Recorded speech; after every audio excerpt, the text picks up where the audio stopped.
There's 57 pages of weapons systems that the U.S. is 100% dependent on China for. These don't even include the stuff that the soldier in the field carries, his communication or targeting systems. All of these also require rare earths. There's 100 systems. Every one of them is 100% dependent on China. If that's not news, there is no news. We need to find a champion who's going to stand on the floor of the Senate and say,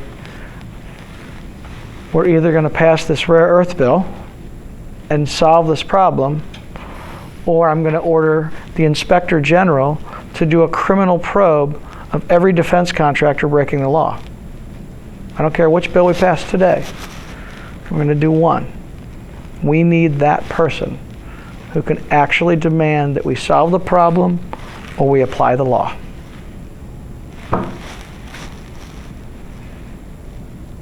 That's it. That's good, Jim. I'm worn out. Thanks. Go take a nap now. From 2008, John and I have had over 60 trips to Washington, D.C., more than 250 meetings with staff or members. Congress was willing to accept that there was a true economic and national security concern related to rare earths. We could demonstrate to members of Congress that thorium and rare earths are intimately linked, both at the mineralogical level, at the regulatory level, and the geopolitical level.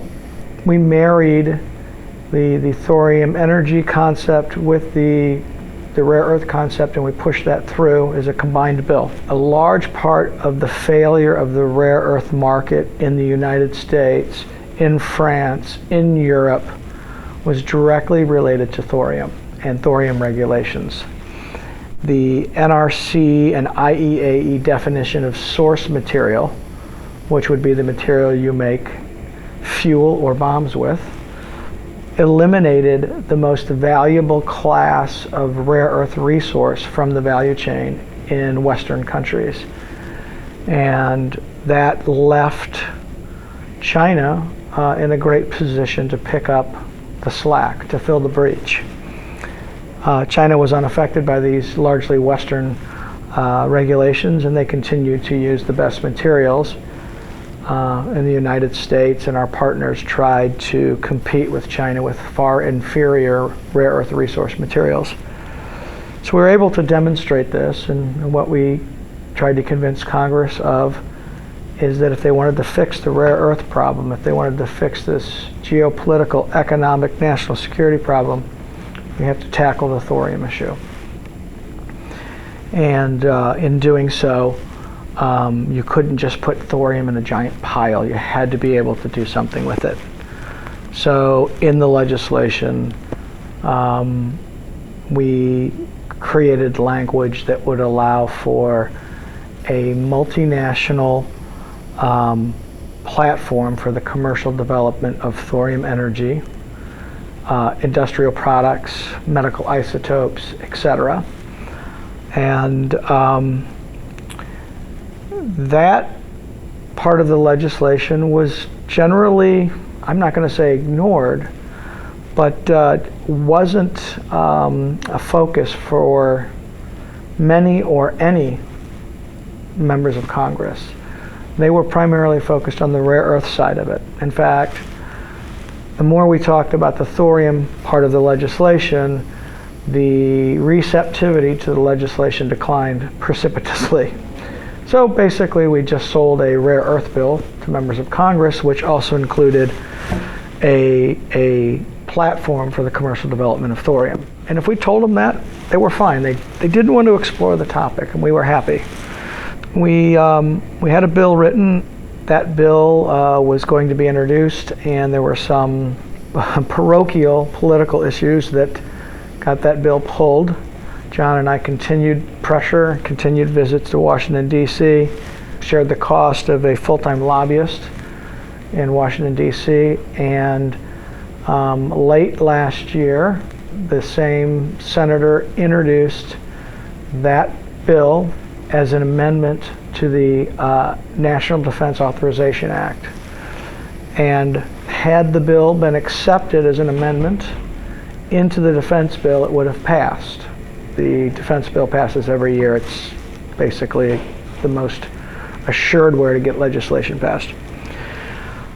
Unfortunately, last year was an odd political year. Less than 50 bills passed the entire year, and it was the first time in 50 years that the Senate did not allow amendments to the NDAA.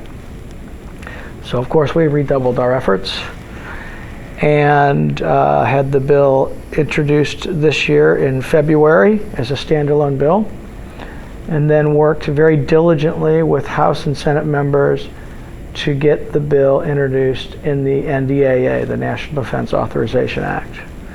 We had what felt like a very, very successful campaign of getting this done. And fairly recently we had a bicameral, bipartisan congressional briefing, heavily weighted with MLAs, which are military legislative assistants. These are the people in congressional offices that focus on military issues, Defense Department issues. And the bill was getting the most traction with folks that dealt with Defense Department issues. It was not exciting people in the Energy Committee, and it was not exciting people in the Natural Resources Committee. The folks in the defense that dealt with defense issues that were on defense committees, armed services committees, were very excited about the bill and universally supported the concept, although the commercial applications for rare earths greatly outweigh the military applications in terms of, GDP. The folks on the Armed Services Committee take their job very seriously and recognize that the absence of a U.S.-based value chain in rare earths created a serious national security concern, in that most of the military hardware we use today around the globe contains sometimes small amounts, sometimes multiple rare earth components, and they don't operate without these. And we were able to demonstrate to the Armed Services Committee the U.S. military and our NATO partners weren't 60% dependent on China, or 70% dependent on China, or 95% dependent on China. We were able to demonstrate that for all practical purposes, the United States military and our NATO partners were 100% dependent on China for all rare earth materials and components that go into those weapon systems, directly or indirectly. And so we had tremendous support. We had a fantastic congressional briefing. We felt like we'd hit a home run. We felt like we would get unanimous support for inclusion in the Armed Services Bill, in the NDAA, the National Defense Authorization Act. And had we been included in that bill has passed every single year for the last 51 years. It has the highest probability of passage. If we had succeeded, the rare earth bill would become law.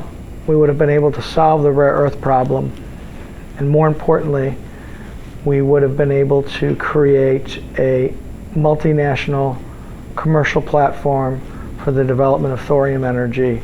We'd be on the road. We'd have the basis to do it. We would be able to pull in international partners, fund this, and get it going.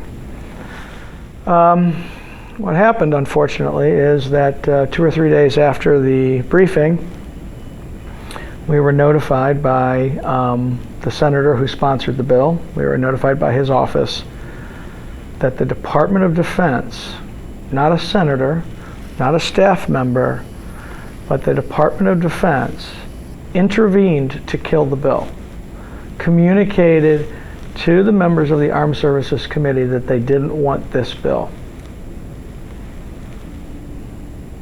This is problematic because we had just successfully documented to the Armed Services Committee's members, the staff, that the Department of Defense, the Pentagon, the United States military, and our NATO partners are 100% dependent on China for these materials, and that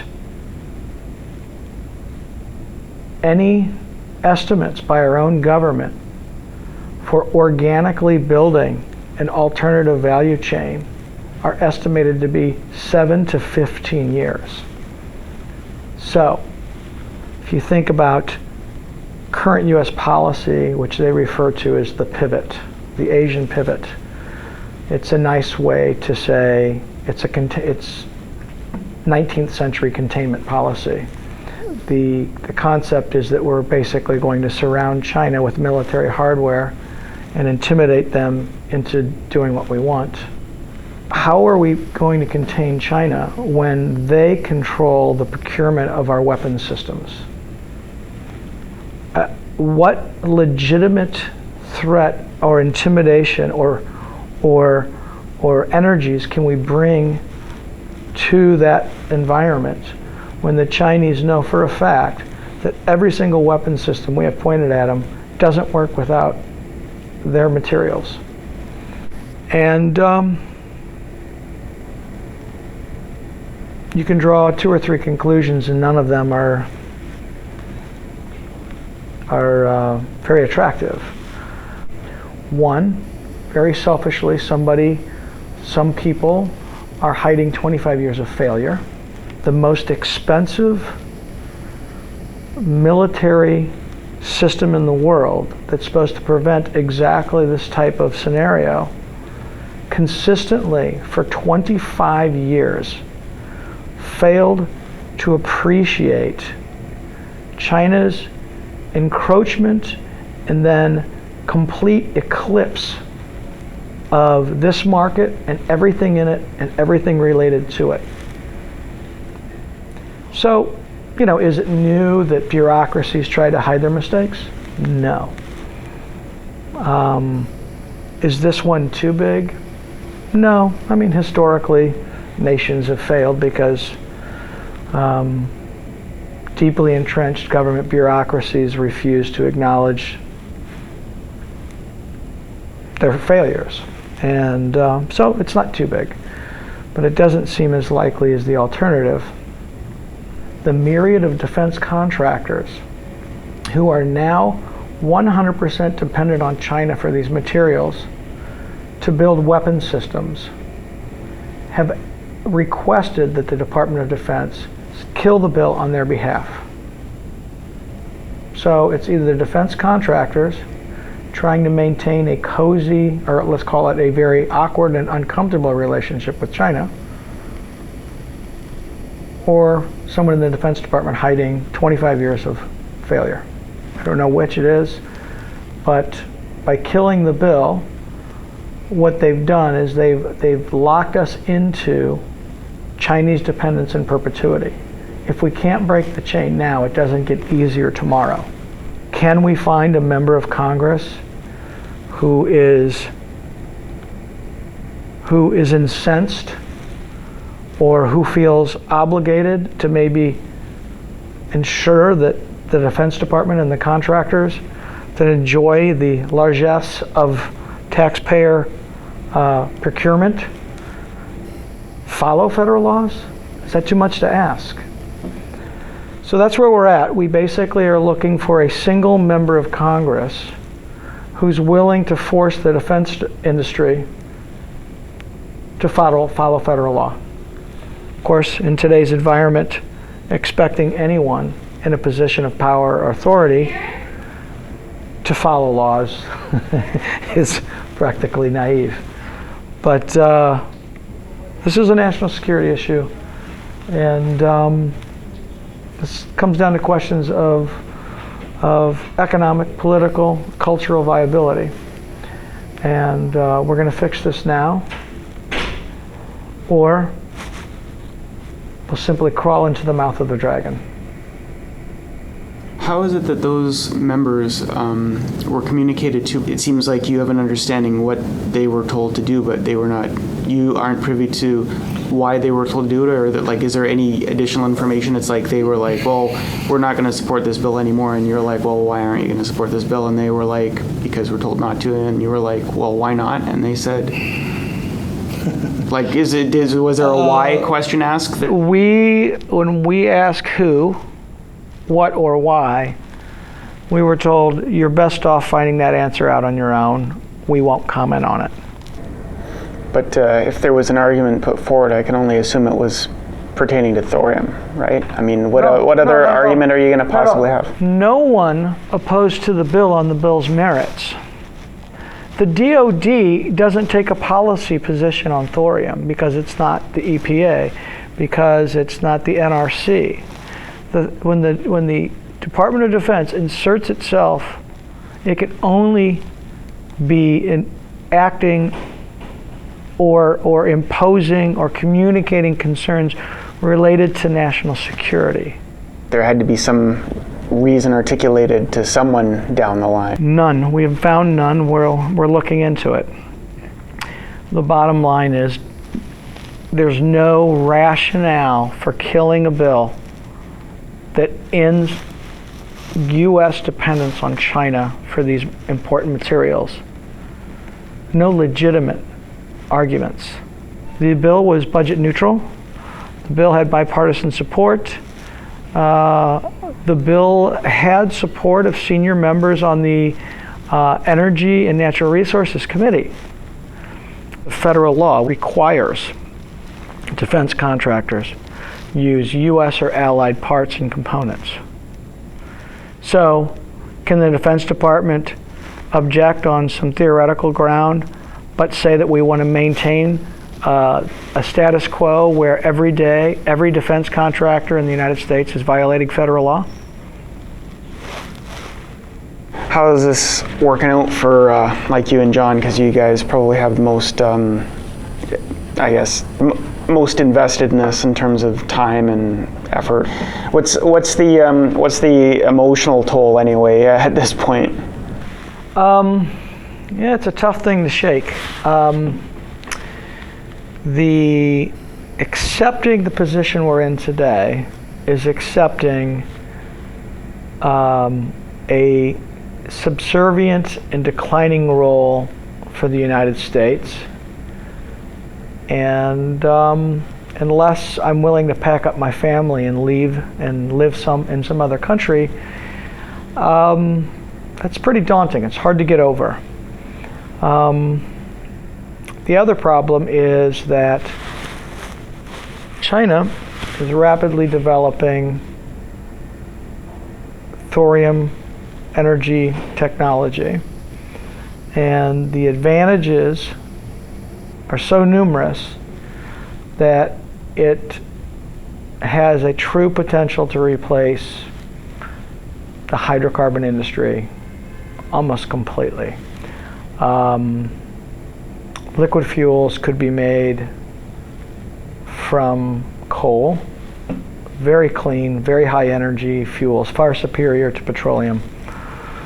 And John and I and Kim and Stephen have done a reasonable amount of work, including CapEx estimates. And it looks like you could make far superior liquid fuels from coal, including interest, principal, taxes, distribution, refining distribution, and they would come in at about 80% below the cost of petroleum-based products. So let's think about that for a second. If I can produce a superior product, a liquid fuel, to petroleum, and my actual cost is 80% less than yours, how long will you stay in business? As long as I want you to. But if I want everything, you're gone very quickly. Looking at coal reserves in North America alone, there is more energy available in the coal reserves in North America alone than all of the oil in the world that exists and is known as and is potentially recoverable today. And that's just chemical energy. That is chemical converted energy, but using molten salt reactors with their very high thermal profile, basically free heat, free energy. Your fuel is de minimis. Your capex is de minimis. The chemistry is very, very simple. It's far superior to Fischer-Tropsch or any other process. Because the thermal energy is free, you can do things you wouldn't normally do. And you end up with full recovery of every usable molecule of energy, or pretty darn close. Unlike Fischer-Tropsch, which is actually extremely inefficient, or Sasol, which is very inefficient. Synthetic liquid fuels from coal actually have higher energy density by weight, unlike gasoline or diesel where you burn them in your car and you have a catalytic converter in your exhaust system to heat up the unburnt hydrocarbon fuel and aerosols before they pass out the tailpipe and end up as pollution. These molecule chains are highly combustible and will be consumed first pass through. So you have less pollution at the tailpipe. You have more energy in the combustion chamber. China never has to go to war with us. They've already won. With their Navy, they're able to launch cargo from cargo containers into the center of our country and destroy the entire financial economic fabric of every single town in the United States. They do this by displacing jobs, offshoring jobs, and causing the unemployment and economic hardship all across the United States. That's how powerful their Navy is. It's called a cargo container ship. And we don't have a single aircraft carrier in our fleet that's more powerful than that. What's the next thing to do then? Our enemy is not China. That would be unfair. Our enemy is within. And until we can conquer those demons, we're looking at a very bleak future. 6 years, 60 trips to Washington, D.C., 250 meetings with members of Congress or congressional staff, and an intervention by the Department of Defense that assures that our dependence on China will continue and gives the entire defense industry a free pass on violating federal laws. What do? John and I can take 60 more trips to Washington, D.C. We can have another 250 meetings. In the end, only pain and humiliation are going to turn this around. There's got to be a congressman somewhere who cares about the national security validity of our country. There has to be a member of the Senate who believes that the defense contractors need to follow federal law. No one is going to push those buttons or motivate those congressmen to act until the magnitude of the situation becomes public. There's 57 pages of weapons systems that the U.S. is 100% dependent on China for. These don't even include the stuff that the soldier in the field carries, his communication or targeting systems, shoulder-fired missiles. All of these also require rare earths. There's 100 systems. Every one of them is 100% dependent on China. If that's not news, there is no news.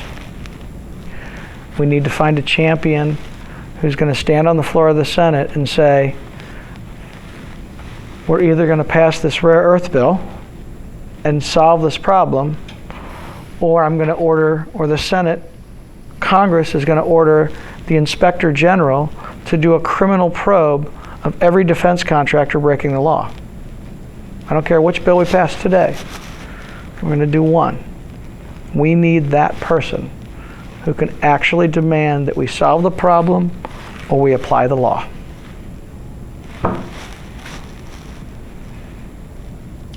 That's it.